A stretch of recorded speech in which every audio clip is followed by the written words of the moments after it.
Okay, Google says it's 4 o'clock. We'll call our meeting to order. Paul, Yes. would you call the roll, please? Will do. Mr. Ebro. Here. Mr. Miller. Here. Mr. Schneider. Here. Mr. Capel is here. Mr. Boardman is not. And then utility staff are also present. Our council reps are not here. Thank you. Nick, has the meeting been appropriately noticed? Yes, the meeting notice was posted here at the office and it was also sent to City Hall and the library. In addition, it was sent out to various media outlets. Thank you. Public comment period. At this time, the commission would recognize members of the public who've indicated a desire to address the commission. Are there any members of the public willing or interested in addressing the commission? Seeing none. Commissioner, council, and staff comments. Commissioners, anything before we get going? No, we don't have any council members today. Any staff comments today? Yes, Melissa's got 2 of them for you. So first one, just to let everybody know, if you haven't seen yet, we're going to be hosting the September Business After 5. It'll be Thursday, September 28th, and we're actually going to be doing kind of a tailgate theme. So we're going to utilize the garage space, and there'll be signage for parking. It should be a fun time, so please encourage you guys to come if you can. If you are going to make it, if you could either email me or Jess, so that we can do a possible quorum notice if 3 or more of you are going to be coming. So again, that's Thursday the 28th. And then just to kind of key you up and give you a heads up, next year will be the utilities 120th year anniversary.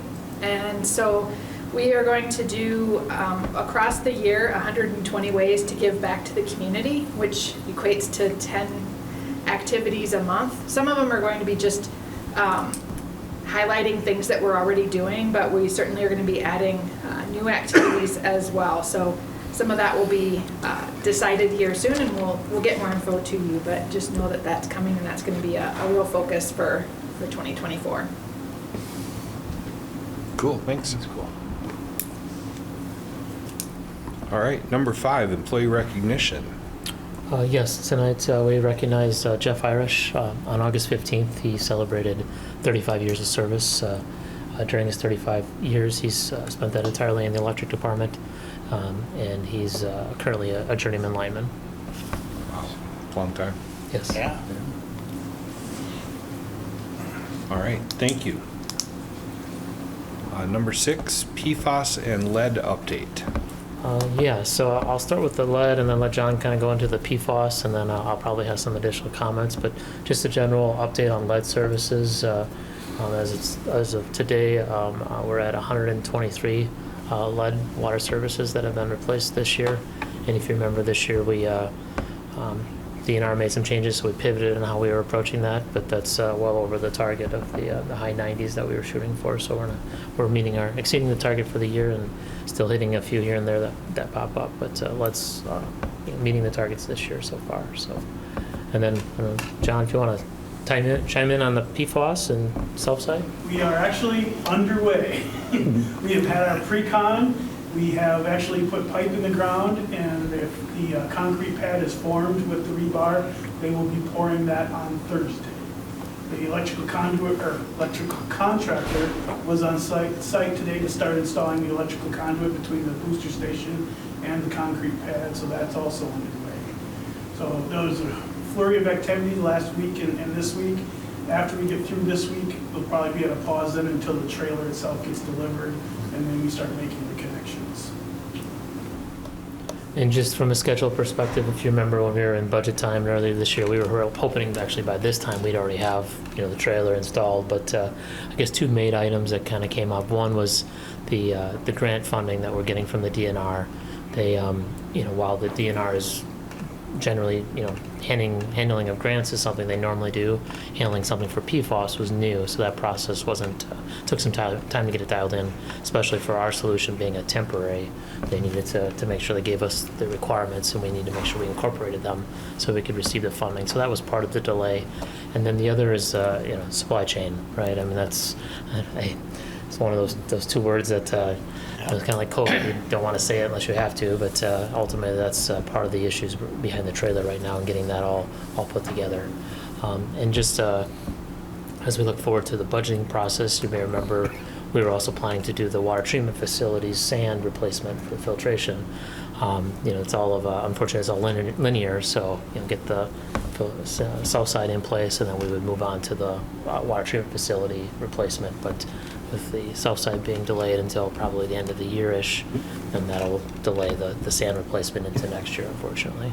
So, and additionally, I think I just wanted to highlight, we sent out a press release on this a little bit, but wanted to talk a little bit about, this year it's been, our sales have been up due to the dry conditions. And, John and his team have been obviously doing a great job of making sure that we have adequate water for all the events that, customers needs, various events that go on. But as a flip side of that, we've been a little bit more diligent and maybe reduced our hydrant flushing. And as you know, flushing is something that's it's a preventative maintenance that we do to help get sediment and other mineral items out of the pipes, out of the water main. With doing less flushing to make sure we had enough water, that left more of that material still in the pipes. So then if we have events that cause a high volume of water, like a fire event, or some businesses have to do fire tests on an annual basis, or just a water main break, that can lead to an increase in discolored water. So we have seen more of those this year than in years past. However, I think in recent time, now that we're kind of hopefully over the summer heat, hopefully, we should see better reserves in our water supply, and John and his team have been working on putting together a plan to help him to get some more flushing into the system to help alleviate that, for later this year and into next year. A lot of that may be done at nighttime. We're still working, John's still working on all the details on it, but that's something we're working on. I think, the other piece here is this summer, you may have noticed a lot, Jessica's done a lot of posting as it relates to discolored water and flushing, and how customers can run their faucets for a period of time until the water can be flushed out. We've also done press release on that as well. And I know Joe, along with Nate, have worked with our phone messaging and our phone system to try to help customers that have those discolored water issues, getting them into our queues and getting them to the right people. And then I know John has been working with his team on tracking the events that come in so that we can be, getting our resources, our staff out so that we can open hydrants when there are events so that we can help clean the water out. So it's been you can see how all these things have kind of coupled on top of each other and just kind of led to the events that we've had. But we've been trying to position and react appropriately so that we can keep everybody, make sure they have the water they need. Well, I think there's been a noticeably more social media and PR. So, I'm seeing more, and the explanations have been good. So, thank you for doing that.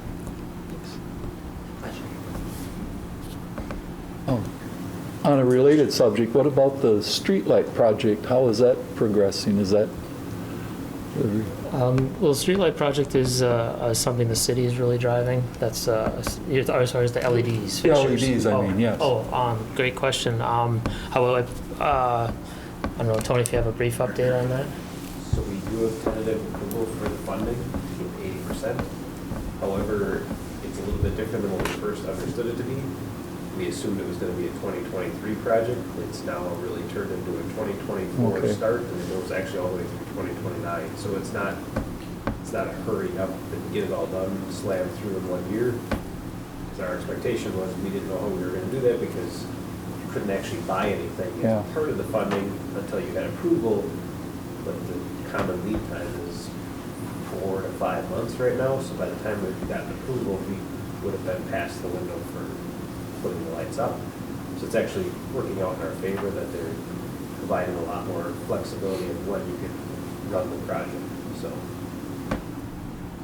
we're at one stage where we got approval for the lighting purchase, but now we need to actually get kind of a secondary approval to actually perform the labor behind it. So it'd be our preference to actually install the lights ourselves versus paying a contractor to install the poles. Sure. Any other questions on the PFAS and lead update? Moving on, number 7, glue update. Yes, so for the glue update, everything is moving along well. As you can see from the update that staff and I are building numerous relationships through banking services, auditing services, along with different power supply vendors that provide different power supply contracts and the like. The Glue annual meeting is set for next week, and we have over 40 attendees, which is a good, strong number for that event. And the other piece that's really great about that event and the fact that we're hosting it is obviously we can utilize local hospitality and convenience stores and restaurants and hopefully spread some economic development dollars back into those organizations. So all things are going well in general for Glue. Questions? Number 8, Common Council Member Tompkins' request. That's me. Last month, we discussed her request for a future agenda item at a future Common Council meeting, and I was tasked to reach out to her and get more information. I had a good conversation with Ms. Tompkins, and she expressed that some of her request for the future agenda item was a frustration over having some questions that weren't answered back in June related to a closed session item. So my suggestion would be, after kind of talking with her, that we task staff through Nick to do some kind of presentation presenting high-level information about the potential future electrical needs of the city as we're looking at this beneficial electrical transition to EV and everything that could potentially be coming down the pike, and how we're trying to, what that might mean in terms of additional infrastructure and investment and educational piece.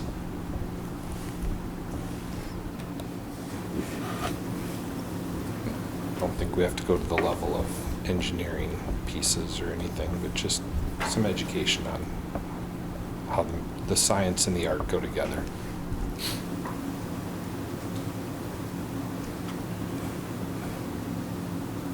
We also should answer her questions.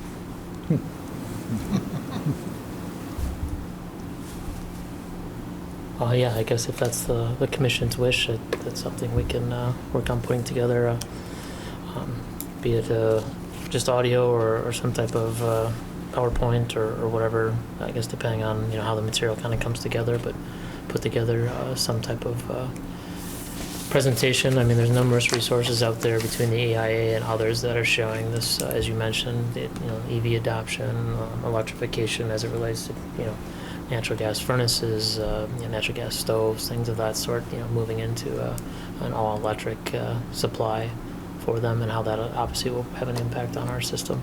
And then also talking a little bit about, in general, how our stability of our system and maybe how some of those increases will be addressed through infrastructure. Yeah. Yeah. So am I understanding correctly, she wants just a better understanding of the current asset level and what the purpose of those assets are in the future is her concern, really? Like, why are those assets the way they are currently, and what it's why are they there for the future versus doing something else with them? Well, I think she'd also like to get into how we decide where they go, but I think that's a lot more complicated. Okay. Yeah, that it could be quite kind of complicated.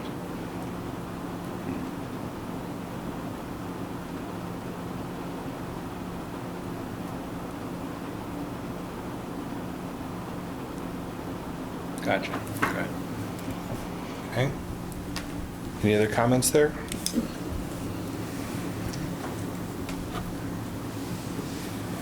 Is there consensus for staff to do that? Yes. Yeah. Thank you. Number 9, experience mod on work comp. Yes, so the Wisconsin Compensation Rating Bureau recently reviewed the combined modification rating for the utility in the city. And they, after reviewing, the WCRB determined that the MU and city should have separate ratings. Historically, we've had a combined rating for as long as I can know.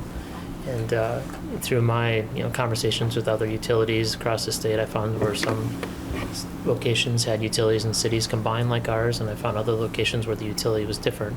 So we posed the question to our insurance provider, which went to the WCRB, and asked for them to explain why. And as part of that, they did an evaluation, and their evaluation came back and basically indicated that given, normally it's based on ownership, but in a public setting, ownership is a little bit trickier to define.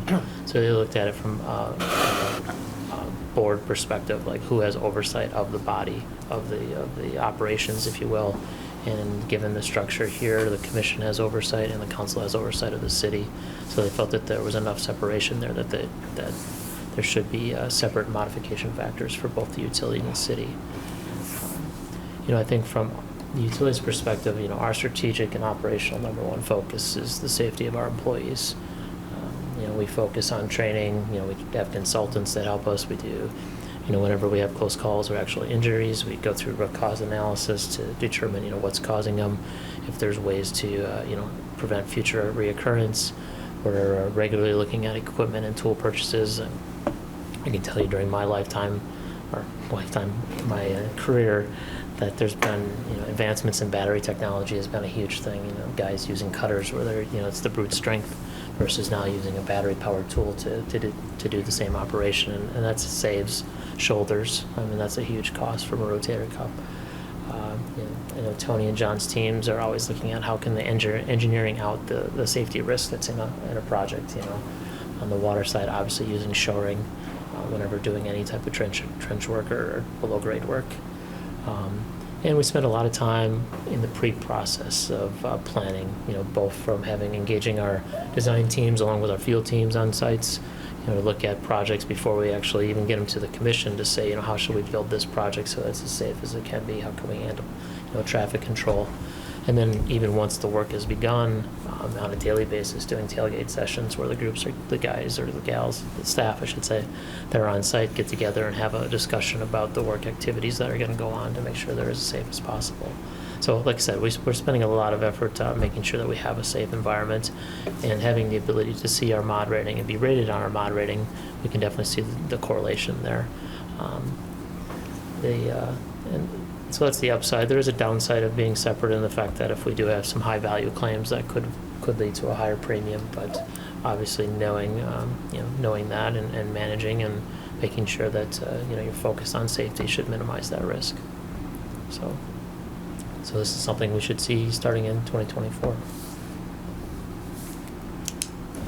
All right. And I believe do we know what the mod rating was for the city for next year? The combined, Yeah. it was like 1.06. Yeah. So for 2024, the initial combined rating was 1.06. So based on our claims history and stuff, I would expect our number to be that 0.77, 0.8, somewhere in that ballpark. We have not seen any increase here in the last year, as the mod rating looks at the last 3 calendar years. Nick, and this is a 1.0 rating. Basically, you don't get your rates don't go up, but you also don't get a break in them. I mean, is that kind of the average? Yeah, the mod rating, the 1 is basically saying that based on all of your labor hours and the job classifications of those labor hours, they equally your claims equal what they expected.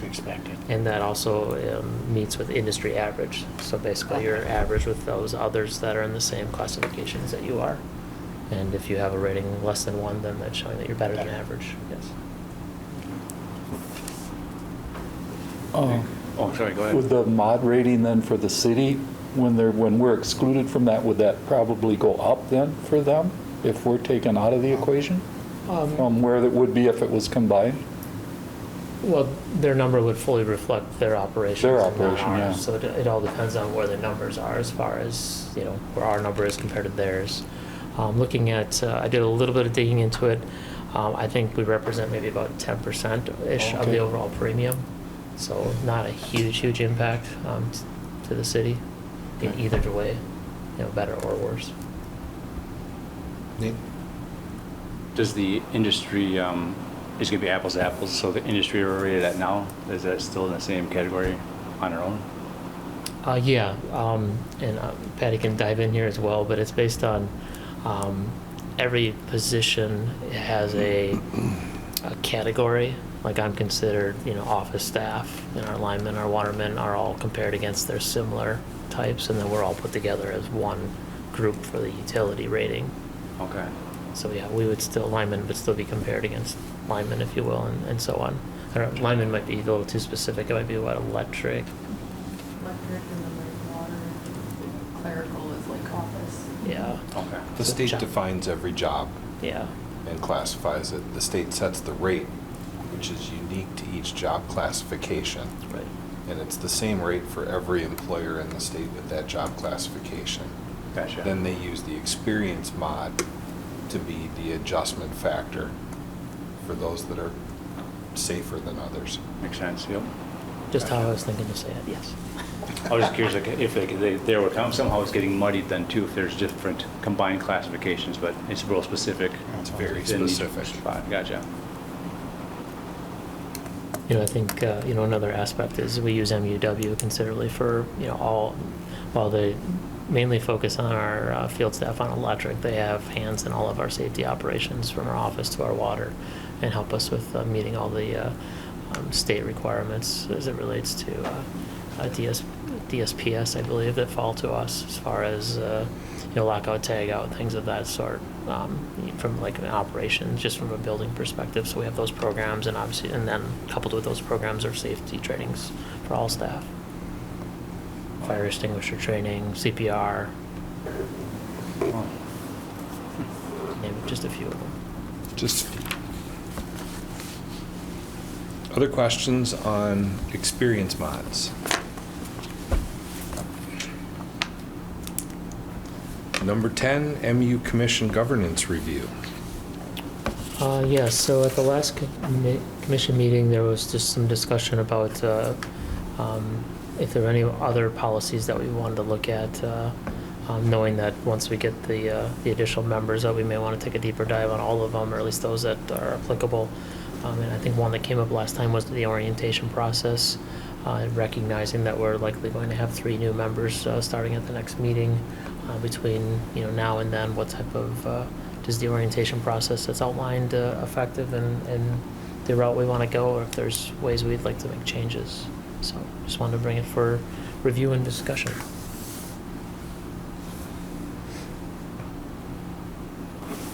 Thoughts? It's just a tricky one. I mean, somewhere in one of these documents, it says something about conflict of interest. Obviously, I remember reading it a while ago.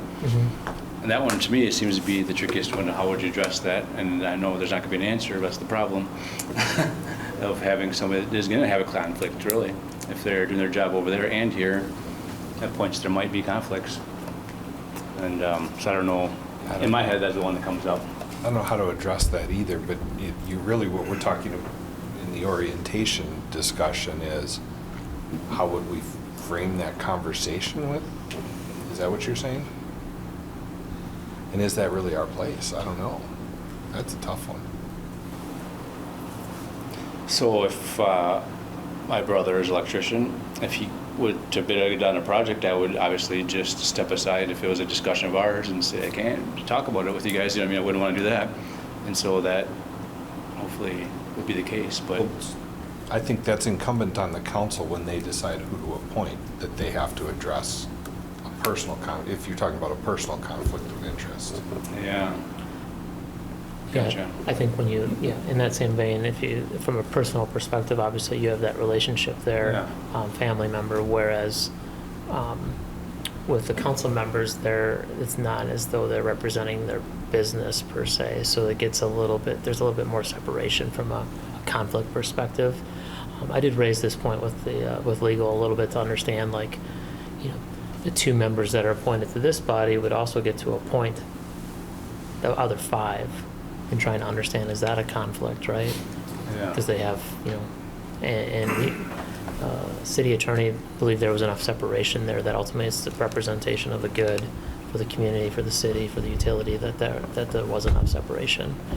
I think as far as a conflict goes, or just in a general perspective, I think one big thing that we have to make sure we understand is that you are 4 tonight, but normally 5 members that represent the community being a citizen of the city or not now. They are two members of the council that maybe they're coming from the council, but ultimately all 7 of you are commissioners. You are here to represent and do the best interest of the utility. For the shareholders of the utility, yeah. Your background may be whatever it may be, but ultimately you are here as a commissioner. And I think that's something that really needs to be It needs to be part of the orientation. right, and Yeah. obviously brought out in the policies as we make updates to them. Yeah.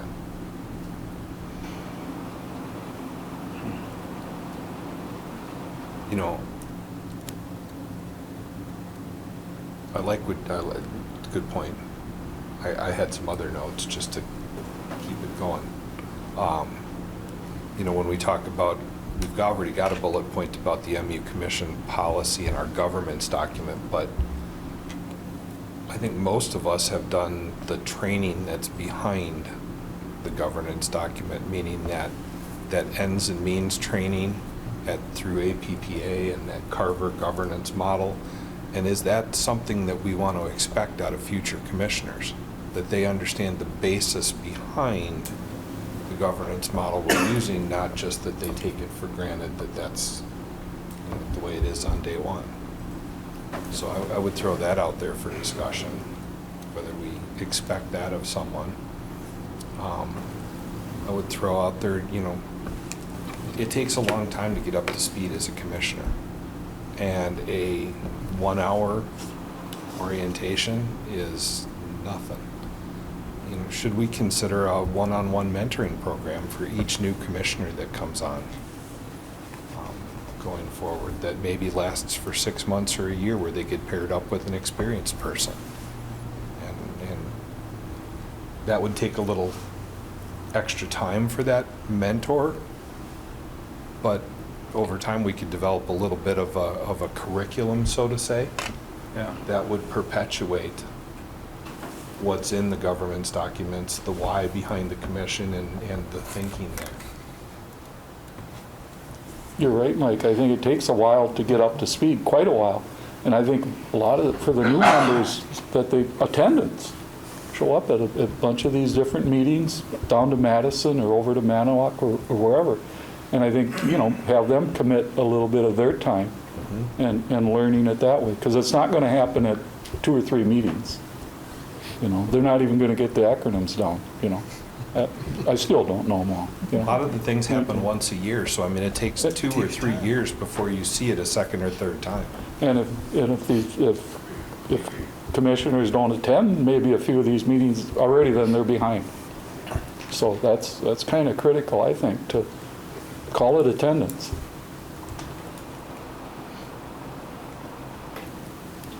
I guess just one more comment, going back to the conflict. So to me is that we're not voted on by the general public, because there's some things that should just be controlled by a non-voted in government body. And part of that conflict is that there is some things that they would have to vote on here that could affect on how they are reelected in the public sector. From the citizens. Let's just get it out in the open. It's the rate cases. Yeah, it's like, so you can't vote on something might easily get you non-reelected, and that has come up. I know you shouldn't vote on things based on that, but council members have told me I'm not going to do certain things because I want to be reelected. So that's why that there's certain bodies that don't have that as part of the setup, is because it shields the decisions from election fears. Well, I think that's part of what the commission was originally structured to do. Yeah, I think so too. They've chosen to blur that now. So I don't know what the resource would be, but maybe we need to engage an outside resource in helping us frame this conversation. Yeah. It's adding a new element that shouldn't have to be a concern. And how do we safeguard that for the good of the community?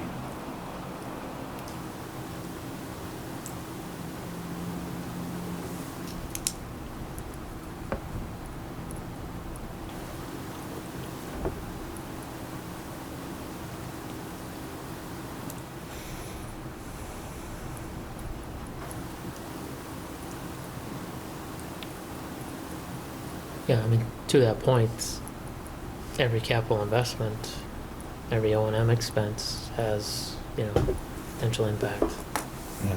So how do you make sure that you're representing the utility, because you are a commission of the utility, but not let those outside situations make you vote a certain way, I guess. Yeah. When you're here, you got to forget your day job. You're working here as a commissioner. Before you retire as a commissioner, can we get that on camera so we can incorporate it in the training It's just program? simple to me. When you're here, you're the commissioner for the utility. And so what if you work for somebody else that's just, you're here representing the ratepayers, I guess, in Marshfield Utilities. How could you separate it? Like we said earlier, it's more of a parent role, and who would take the side of the child role when push comes to shove? Usually you would take your superior role first in voting on things, so I don't know. Yeah. I agree with you that this is a potential problem. I don't know how we address it in an orientation format. The decision is made. They're going to be in that situation. How that situation gets handled is going to be interesting, but is almost really beyond our control. Yeah, I'm just wondering if there's something from legal that, with that aspect of it, of being elected representatives, that is cut and dry from a personal perspective if you're voting on a relative's project that they're bidding for, but how does that apply here? Like, when is it appropriate legally for them to step aside and could be discussed in this orientation of here's the criteria? Is there a way of having that? Is that something that the city's ethics committee would have input on? That seems like a real good spot for that, yeah. A new ethics committee. I think that's exactly what it's for, probably. I think it's more for personal. This is a really unique circumstance. And it sort of is personal. If you want to be elected, it's personal. Yeah, I mean, in some regards, each time, let's say it's a rate case, when you make that choice for or against the rate case, obviously if it has an impact to you personally. So, I mean, that's somewhat similar in that light. We're asked to set that aside when we make those decisions. Right, you're making decisions based on the interest of the Yeah. utility and the best interest of the business. I mean, the auditors and the financial advisors have all said that we need to operate like a business in order to make sure our longevity and our stability, which obviously has been our focus, so. The common council members acting as commissioners have to make other decisions in their common council life where they're in the same situation where they have to choose something that may cost them something personally. So There's nothing wrong about choosing to do something that hurts you. Actually. But to benefit you, that's the issue. Yeah, I mean, in some regards, it could go the same when you look at the dividend and you look at the pilot. Obviously the pilot is based on capital investments, so that has a financial. you could say overinvest because it drives my pilot payment up at the city. Right. Obviously, they don't have a personal gain. Just the organization that they are a part of receives a gain, which could help with their budgeting process.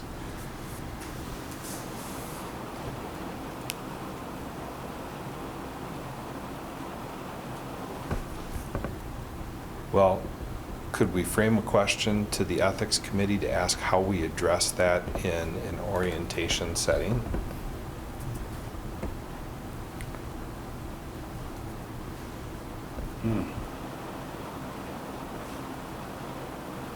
As an alternative, just throwing ideas out there for you to consider, could it take the same framework and pose it to legal to get them at least maybe give you initial memo so that you guys could have that to digest and then determine if you wanted to go to get another opinion through ethics. Well, we're going to need to start orienting three new commissioners next month. Right.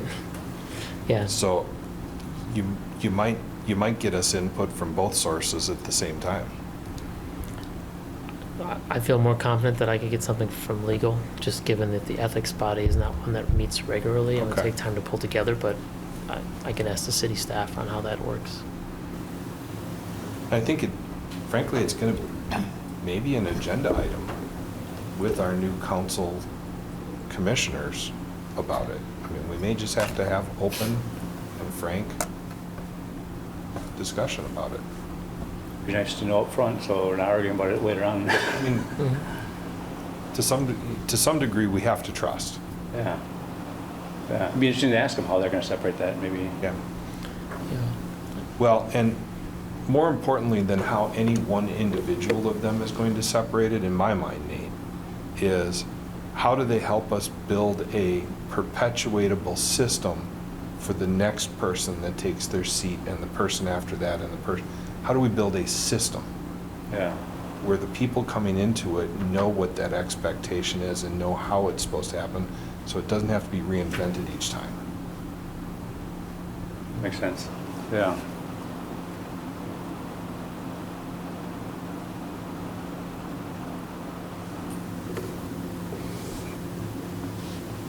But okay, so an opinion from legal There you go. is, would that suffice for? what It'd be you're interesting, thinking? yeah, it might as well.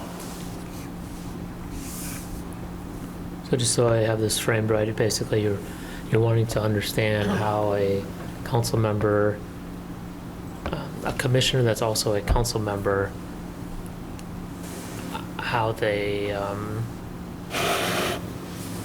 make sure, how do they ethically make sure they're representing the commission and the utility when they're making interest choices as it relates to rate cases, pilot, anything that may have an impact to the city. Yeah. So something to that effect. Yeah. I don't know if you guys got any thoughts on, It's hard to frame in Yeah. in words, but yeah, I think that's what we're after. And let me try a different approach at it, and I don't know if this does the trick or not, but I mean, starting from where Nate started with, it's clear when we look at a personal gain conflict of interest thing that that's a potential conflict of interest. Does the same type of situation exist if the gain is political instead of personal? yeah. Is that what Yeah. you're trying to say? Yeah, because I could see the attorney would already say that the gain would just be for a gain that he can't gain anything on, because they can't gain there either. Right. So maybe that negates it, but yeah, is there a political gain issue? Yeah, I don't, this is a really interesting, fun topic to debate. It is, yeah, because we were set up to avoid the political issues of that. Right. And now to properly, I think what you're trying to say is, now that it's going to happen, how do we get it out in the open and figure it out in advance so we Yeah, exactly. can minimize it? It'd be nice if there's a cut and Because dry thing. a large advantage over the long term, 120 years, has been that we haven't had to deal with those political issues. Yeah.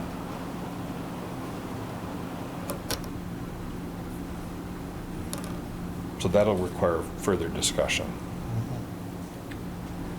Yeah, and unfortunately, as we look forward, I mean, we had talked last month about the structure of the fire protection charge. It's possible that'll be front and center in October for debate and for approval, and that very well could be, First vote. yeah, Yeah, it is what it is. yeah. Yeah, obviously, we have to keep operating. Yep. Things change, we adjust.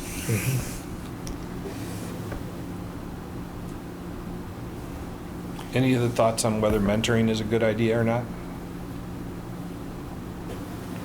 I guess without a structure to it, it's hard to kind of imagine it. I didn't sit and design it. No, I know. But I mean, I'd be willing to take a look at and try to put something together. I think it's a good idea. But again, there's that little element called time. And then it's, what is the expectation? Is the mentor supposed to take the lead or the mentee supposed to seek the help? How do you balance that? Do we build a project, so to say, that starts with our new incoming class of 3, and define a time period and say, at this point, this could take maybe a year. What didn't you know? What did you wish you'd learned earlier? How do we get that incorporated in, and is building the mentoring program Yeah. the project? I think it is, and I like that approach in terms of periodically assessing where they're at, what they felt they knew or know, what they are lacking, and how could we have better addressed it then.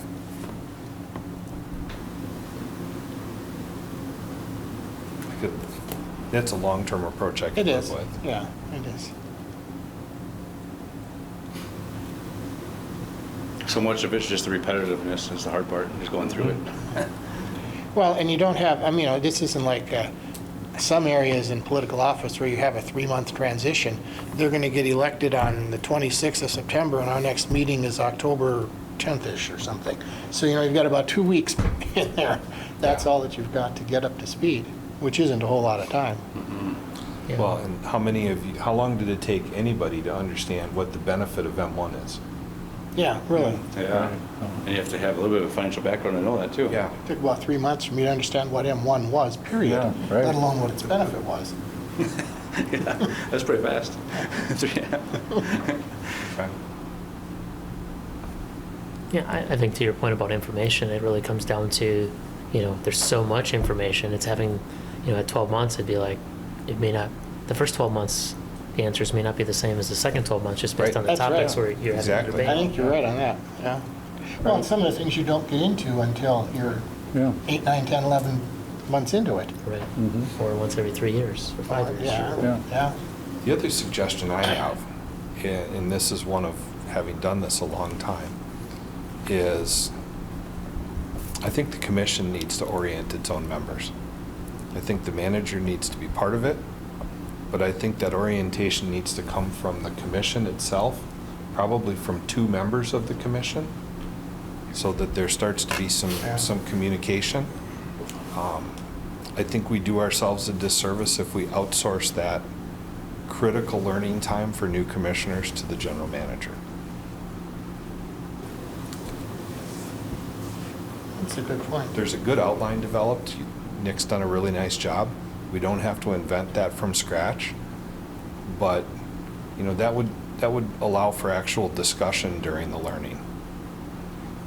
Well, and that might help direct us as commissioners to each other. You start, because otherwise, we kind of, not that we should, but we look to Nick, obviously he's the expert, but there are things that I think we could do better talking to each other and having that internal discussion, but only when we get together once a month or so, it's hard to build that. And I think having that orientation done that way, done by the commissioners, I think that's a good idea. You're proposing then like, what, 1 or 2 hours a week or something like that with the Well, right new now we do the commissioners? orientation Is, over 1 hour 1 hour. usually with new city council members or with new commissioners. but then you'd want to extend that out for a few weeks then, right? Or Maybe it couple takes of a little months? long, I don't know. Yeah. To some degree, it depends what level of time or learning or interest the new commissioner may have. That's very obvious, yeah. They may not want to, or may not have the time. But somebody who Yeah. wants more, don't we want to give them more? Yeah, yeah. If that exists. And this then- year will be kind of unique, having 3 at once. I mean, it's not often that Correct. not often we have more than 1, let alone 3. If you wanted to orient all 3 at once, you'd have to post a meeting. Yeah, you would. They'd have to post a meeting just to meet with Mick.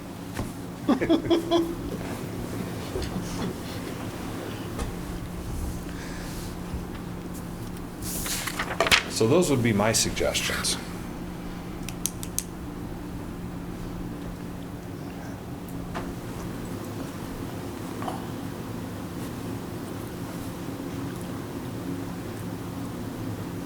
Could even have after the last time on our meetings for the first 2 months, just to have questions, Q&A for them. Yeah. During after a meeting. Yeah. Yeah, a meeting, Exactly. That'd be Yeah. good. You bet. The usual pattern for a new commissioner is they have a lot of questions during the meeting because they haven't seen a lot of the stuff before, so Yeah. those tend to be longer meetings to start with, just because we're doing more education within the meeting. Or do the Q&A before the meeting, first one, and we could all be there if we want to. Somewhere Q&A, yeah, before or after, yeah. Yeah. Mhm. Just off the cuff kind of a thing. As an alternative, we could do some utility commissions actually meet multiple times per month. What? Yeah. It could be another meeting, it wouldn't have to be every month, but whatever frequency made sense, and it would be more of obviously it would be posted, but there wouldn't be a formal agenda. It would just be more orientation, and then it would be, maybe there's a webinar that's this week's or this month's, and next month it's more discussion on a topic that's coming up in 3 months or something. Different ways to format it, and then we wouldn't have to, the resources, the staff wouldn't necessarily need to be, a part of those. And it could be scheduled at different times, whatever was convenient for those members.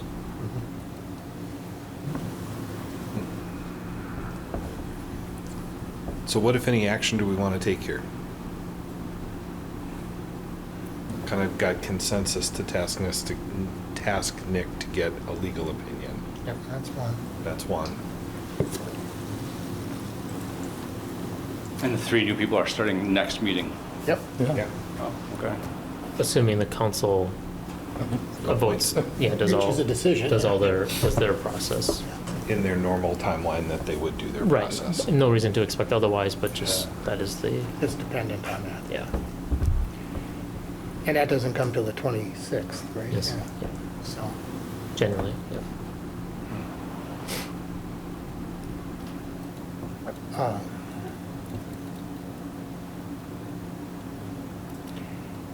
I guess in terms of the orientation, we want to take a first stab at least involving the commissioners or a couple of us, whatever, as a part of the orientation. I know you've got it down pretty well with what you present, Right. but as a transition into it, I think it's worth an experiment. yeah. Between, once they're appointed in the first meeting, there's a couple things I have to meet with them, obviously from a technology Yep. perspective, get Oh, them yeah. linked in that way. The rest of the items, though, generally, letting them know how the meeting agenda is, get, where they're posted and in the material. But besides that, it's possible this item could come up next month and discuss it with them as well. And then frame your steps forward. They would be maybe a little less prepared in the first meeting, but as we know, drinking from a fire hose for Yeah. some period of time anyway, so. Is it It's critical? It's unlikely we're going to get them oriented before their first meeting, True. is I think what you're trying to say. Yes, yes. But I don't think that changes what do we think the orientation, if it looks any different than it does today, what do we think it should look differently like? True.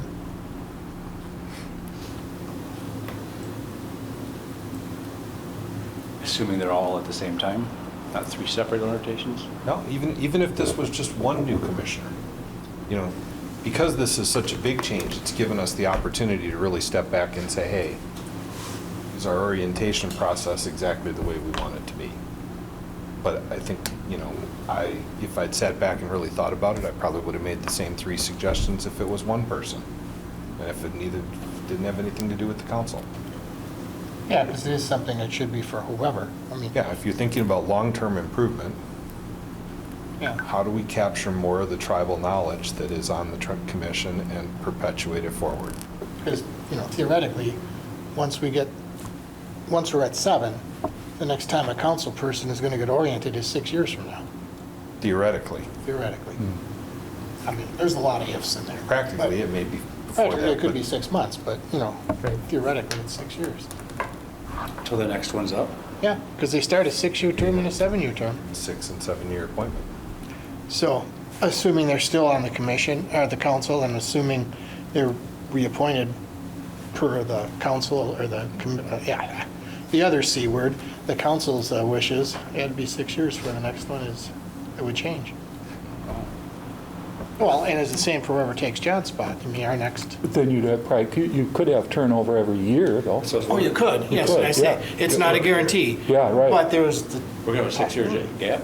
No, No, not so for what's going to us. happen is John's replacement will be appointed to a 7-year term.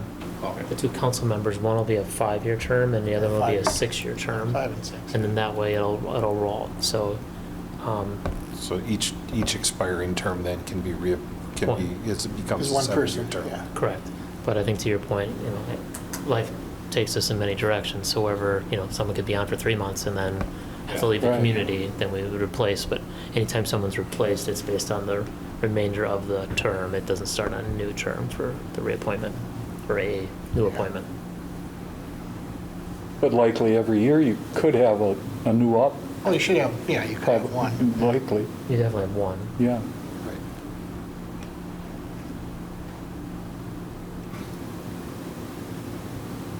So okay. Just thinking, I'd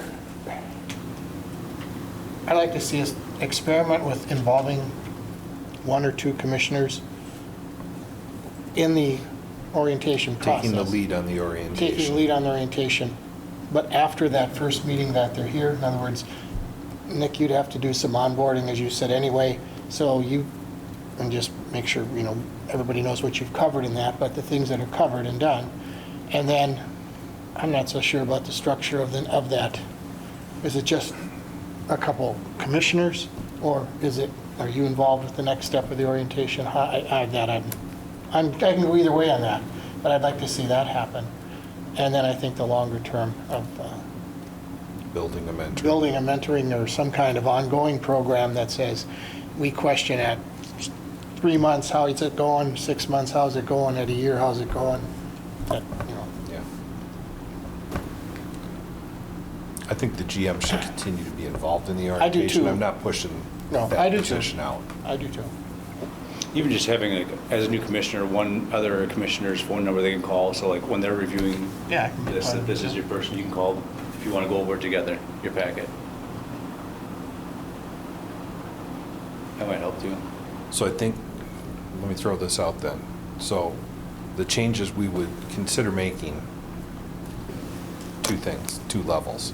Yeah. We've got the consensus for the legal opinion, stand that off to the side. For this next batch, we want to run a one-time experiment with commissioners taking the lead on that onboarding. And let's just set, that process up once and then reevaluate it in 6 months. Yeah. And at that point, we can decide, has there been enough value in that? And how do we turn that into the mentoring program? So the goal is to get to a mentoring program, but Yeah. we don't know enough right now. Yep, I would agree. So that then becomes a potential future commission project 6 months out. Because that would give us 6 months to start. the next To head start for potential. whatever the Yeah. next potential appointment is.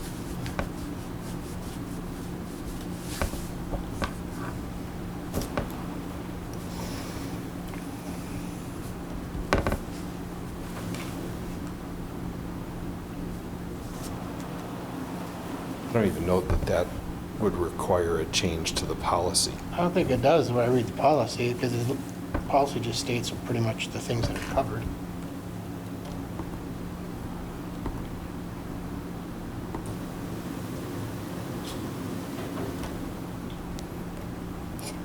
Even now, it says the commission president and general manager, and if we include one more commissioner, Commissioner, yeah. Yeah, I think that'd be good. it will be an open session orientation meeting if we do them all at once. So yeah, and Which is fine. Once we hit That's 4, fine. definitely Yeah. would need to be posted, which, An open session orientation might provide learning opportunity. Good, well.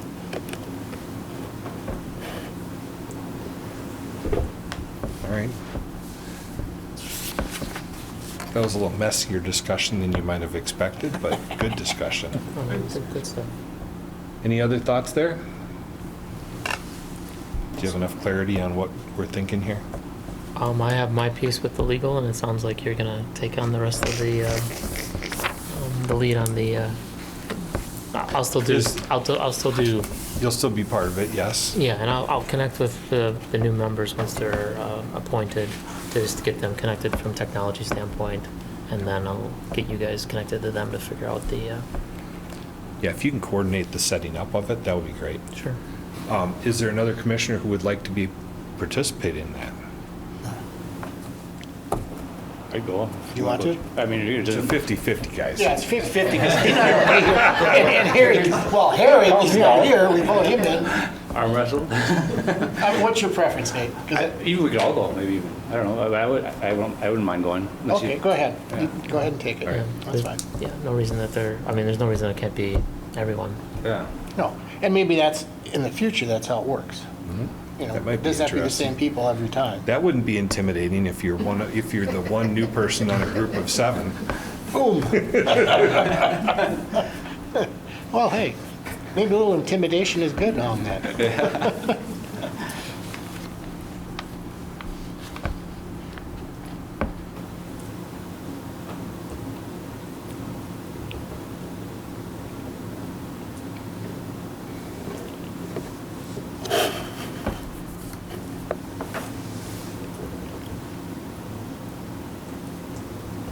Okay.